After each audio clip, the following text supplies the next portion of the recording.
Olá pessoal, tudo bem? Vamos dar continuidade aí. Hoje nós vamos falar de xamanismo. Já aprendemos de onde surgiram as manifestações religiosas, né? Através do animismo. Esse primeiro senso cognitivo, o homem começa a pensar no sobrenatural, achando que as coisas tinham ânimos, né? Palavra do latim, significa alma, tinham vida, eram animadas. Com um pouquinho mais para frente, né? Tudo começa esse pensamento, não é religião em si, mas o pensamento que vai formar o insight religioso, vamos dizer assim, vai evoluindo com o passar do tempo. Tá? Tudo era bem simples, né? As divindades não tinham nomes, tinham alma, era uma coisa tudo muito simples. Depois, com o passar do tempo, as coisas vão se sistematizando e temos aí o xamanismo, que seria se fosse falar em religião, porque o xamanismo também não é uma religião propriamente dita, mas vamos botar que for só para você entender, o xamanismo seria a primeira religião existente, tá? Não existe uma classificação da primeira religião, porque nós temos o toteísmo, temos o animismo, então são manifestações religiosas. Mas se fosse para ser uma religião, o xamanismo provavelmente seria a primeira. Então vamos lá. O xamanismo, para estudar xamanismo, a gente saber o xamanismo, temos que saber o significado, tá certo? Então o xamanismo vem do termo xamã, que significa aquele que enxerga no escuro, tá? Aquele que vê além do que os olhos das outras pessoas veem, tá? Temos aí o simbolismo de quando ele fecha os olhos terrenos, né? Ele abria os olhos espirituais, por isso que ele enxergava no escuro. Quando todo mundo fecha o olho, ele está no escuro. Mas o xamã, quando ele fechava o olho, ele abria para o mundo espiritual. Era mais ou menos isso daí o termo, tá? Ele não enxerga como o homem comum enxerga, ele enxerga além. Então temos aí xamã, aquele que enxerga no escuro, tá certo? O que é xamanismo? A definição, o que é xamanismo? É uma prática ancestral que busca estabelecer uma ligação com o sagrado. Não é uma religião. Estabelecer uma ligação com o sagrado, sabe, com o todo. Lembra, né? Lembra do ânimos? Tudo tinha alma, tá? Então, é para estabelecer essa comunicação com o todo, com seus ancestrais, tá? Com a natureza, entendeu? E não existia, a religião não estava sofisticada para falar, existe um Deus assim, assado. Isso vai surgir com o tempo, com o aperfeiçoamento dos pensamentos religiosos. Observação: o xamanismo não é dogmático, não existe pré-julgamentos nem preconceitos. Você pode ser de qualquer religião e aprender o xamanismo, as técnicas pragmáticas do xamanismo, e fazer uma adaptação na sua vida, tá certo? Até porque os xamãs, eles trabalhavam muito com a natureza, visando o bem, manter o bem da natureza, mantendo o bem do ser humano.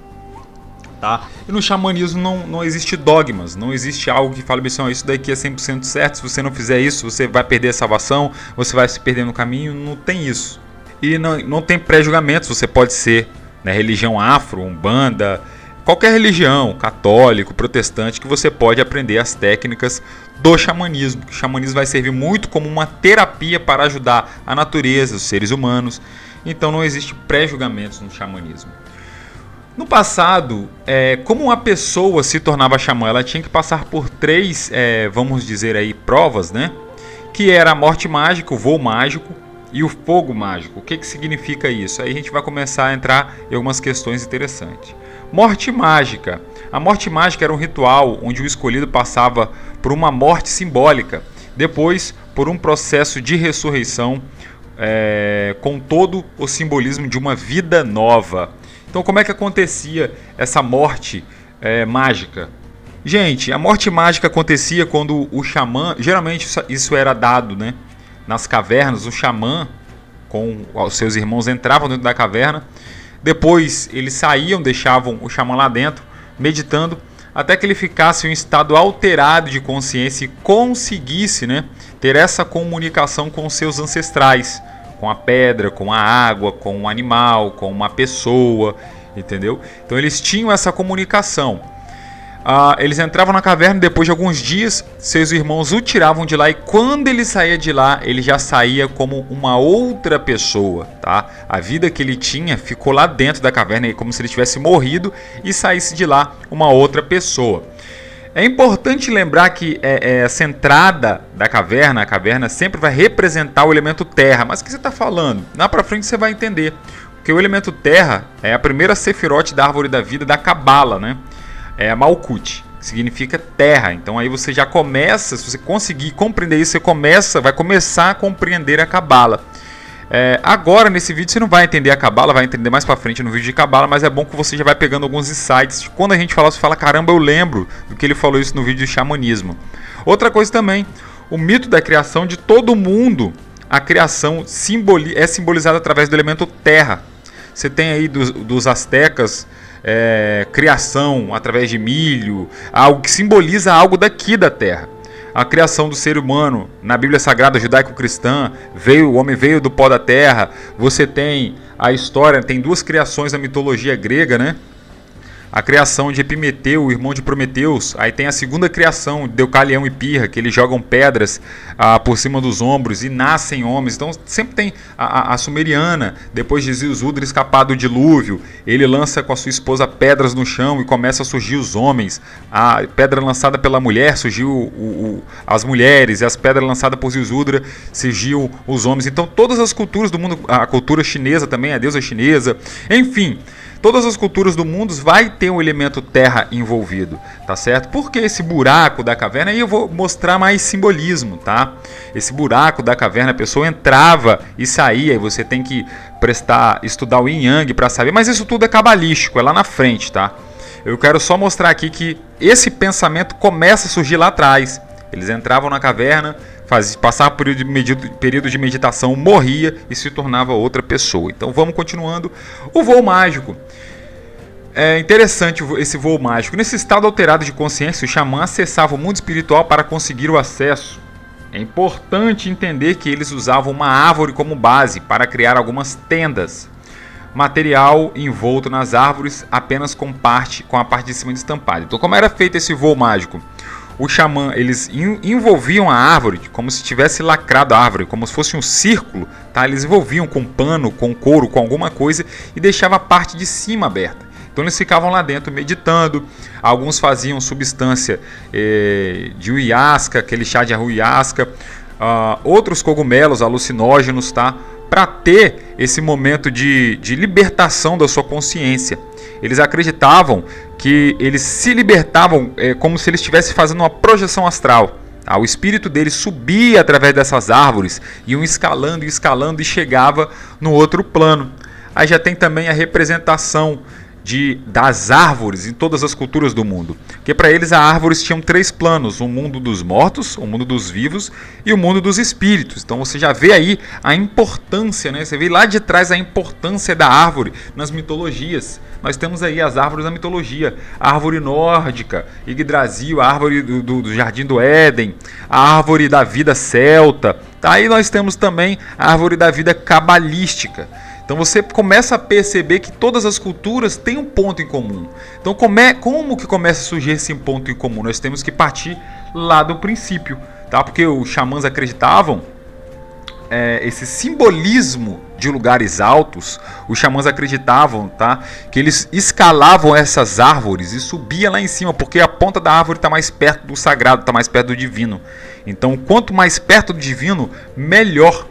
Entende? Então, em lugares que não existiam, tá? Quando não havia árvores por perto, os xamãs costumavam subir as montanhas para estar em um lugar mais elevado e assim estar mais próximo do divino. Você percebe que isso também se espalha pelas culturas até hoje. Por quê?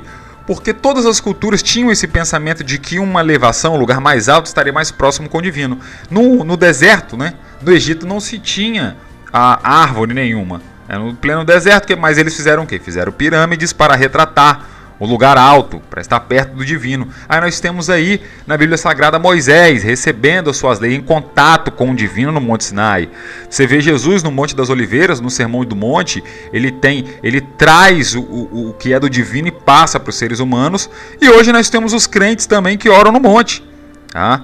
E percebam que é sempre a ideia de você se aproximar do divino para trazer algo do divino para a terra, para fazer o bem à sociedade. As pirâmides, Moisés trazendo a lei, puxando, trazendo algo do divino, tá? Querendo fazer essa ligação entre o ser humano com o divino. E nós temos hoje os crentes no monte.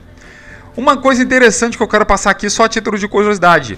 Você já viu aquele jargão, né? Bate na madeira 3 vezes. Muitos usam o jargão conhecido, bate na madeira 3 vezes, para repreender alguma coisa ruim que venha acontecer com eles. Mas muitos não sabem o real significado. Então, muitas pessoas usam hoje, né, quando a pessoa fala alguma frase negativa, não vai lá não, que vai acontecer tal coisa. A pessoa, tá repreendido, aí bate na madeira, tac, tac, tac, bate na madeira 3 vezes, né? Aí ela bate na madeira e fala assim, tá repreendido.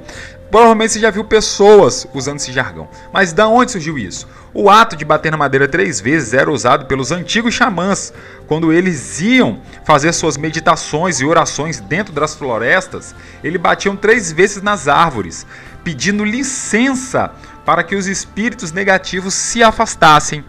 Então você percebe que os xamãs eles respeitavam tanto a natureza, lembra do animismo? Achavam que tinha alma, achavam que eles eram seres também. Então eles batiam 3 vezes para avisar que estava entrando, para pedir licença, para que as árvores, que a natureza expulsassem qualquer espírito negativo. Então eles repreendiam, entendeu agora? Eles batiam 3 vezes na madeira, pediam licença e repreendiam os espíritos negativos e faziam as suas liturgias. E por isso nós temos a última prova, o fogo mágico. Era uma técnica de elevação de temperatura corporal, consistida em visualização, mentalização e respiração. Talvez você não saiba, mas a gente vai falar isso lá na frente, tá?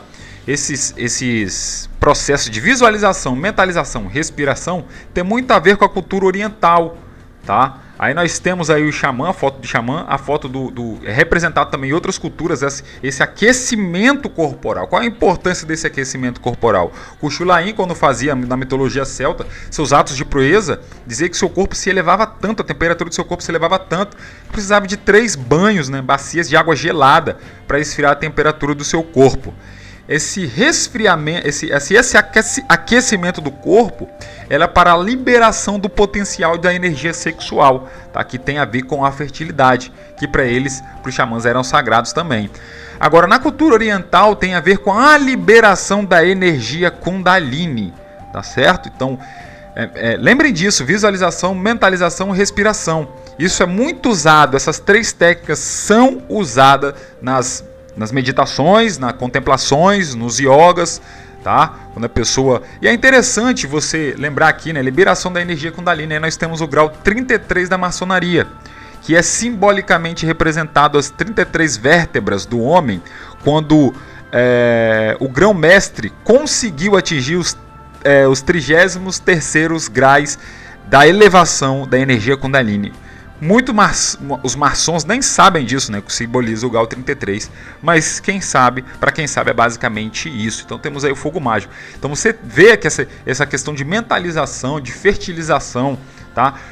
Existe alguns monges no Himalaia que eles têm essa técnica de temperatura do corpo, né? Eles fazem até uma competição banhando toalhas, né?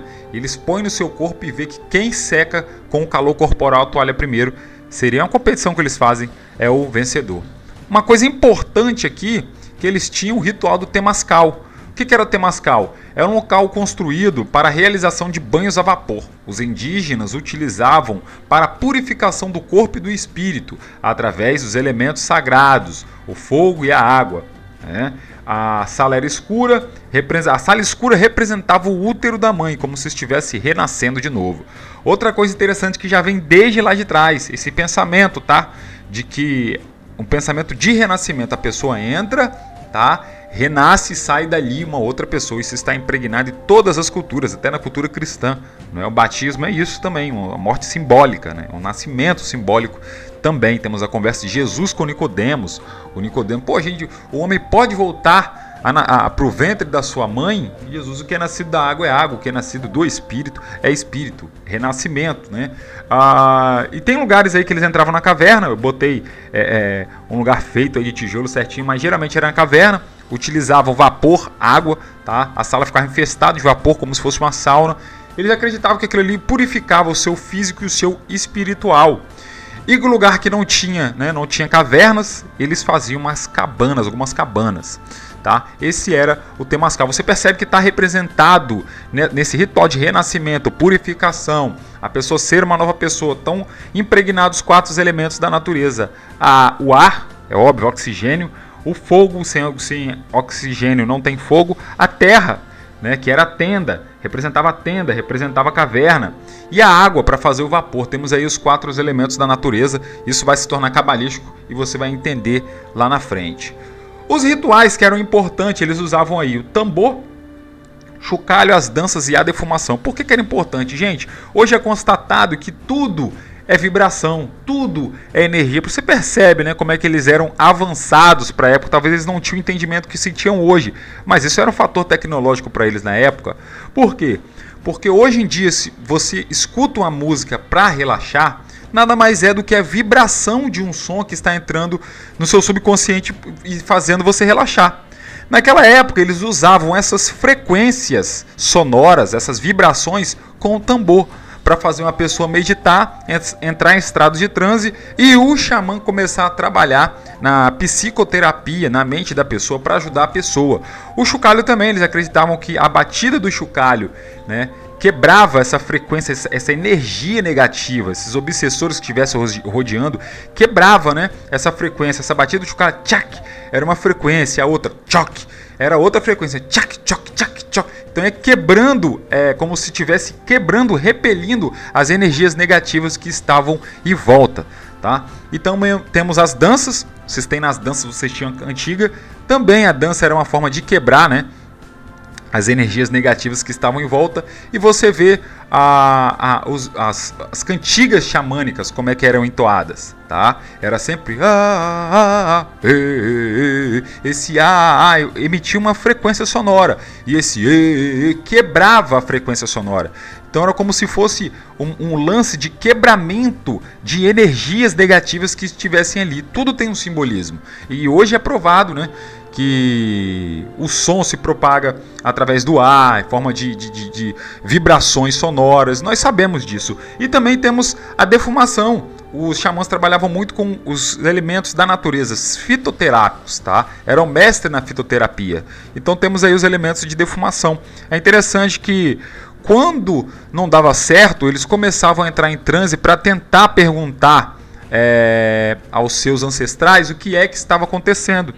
Então eles usavam também alguns tipos de defumação para eles quando eles não entendiam o que estava acontecendo no plano natural.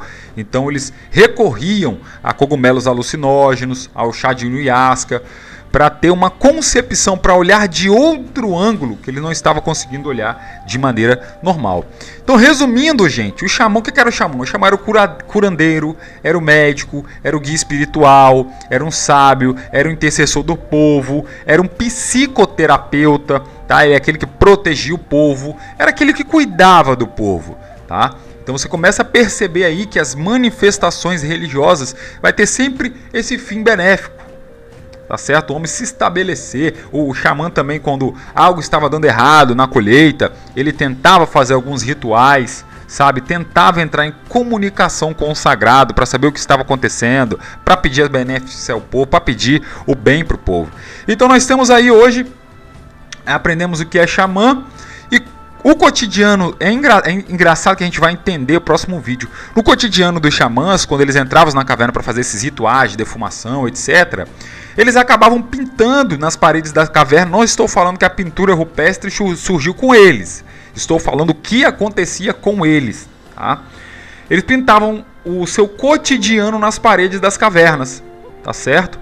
E o que acontecia? Lembra da sofisticação, da modernização? Isso foi se modernizando com o passar do tempo, que essas pinturas ganharam formato, saíram das paredes da caverna e agora eram esculpidas em madeiras, no formato de totem. E o totem é outra formação, é outra concepção religiosa mais um pouquinho sofisticada do que o xamanismo, que a gente vai ver no outro vídeo, toteísmo. Tá certo? Espero que vocês tenham gostado do vídeo. Gente, deixa seu feedback aí, é bastante interessante. Eu curto muito o que vocês falam, vocês me incentivam, pelo menos o comentário me incentiva muito a continuar prosseguindo nessa pegada aí. Espero que vocês tenham gostado do vídeo, tem muita, vocês não imaginam o que tá vendo aí pra frente. Deixe seu comentário, deixe seu like aí, até a próxima e tchau, tchau.